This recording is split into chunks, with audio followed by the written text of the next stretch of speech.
আল্লাহ কবুল করো, আমিন। আমি তোমরার ছেলে সন্তান কয়দিনের লাগিয়া, মরার পরে সবাই আমায় যাবে রে বলিয়া।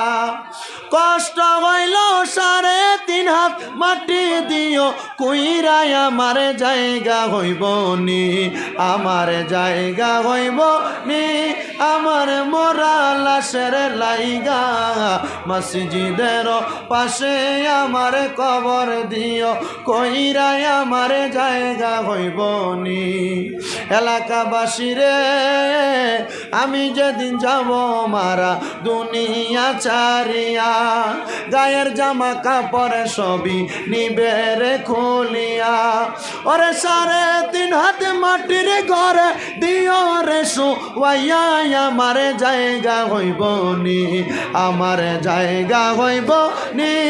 আমার মরা লাশের লাইগা মসজিদের পাশে, আমার মসজিদের পাশে আমার কবর দিও, কইরাই আমার জায়গা হইব নি।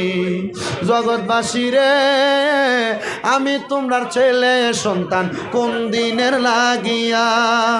জগৎবাসী রে, আমি তোমরার ছেলে সন্তান কোন দিনের লাগিয়া, মরার পরে কবর দেশে দিও রে নামাইয়া। ওরে কষ্ট হইল 3.5 হাত মাটি দিও, খুইরাই আমার জায়গা হইব নি। মাশাআল্লাহ, মারহাবা। ও দেখো টাকার বস্তা হিসেবে দেখাইনি, দেখান দেবনি। ও দেখো টাকা মানতো না, আরো আছে তো, আর কইবে। ও আরো আছে, দেখো। এই ইয়া রাসূলুল্লাহ বলে ডাক দেওয়া দরকার আছে কিনা? 2 হাত তুলে দেখান দরকার আছে কিনা? এই 2 হাত নবীর রঙের পতাকা বানান করে ইয়া রাসূলুল্লাহ, ইয়া হাবিবাল্লাহ, ইয়া রাসূল, ইয়া রাসূলুল্লাহ, সাল্লু আলাল হাবিব সাল্লাল্লাহু আলাইকা ইয়া রাসূলুল্লাহ।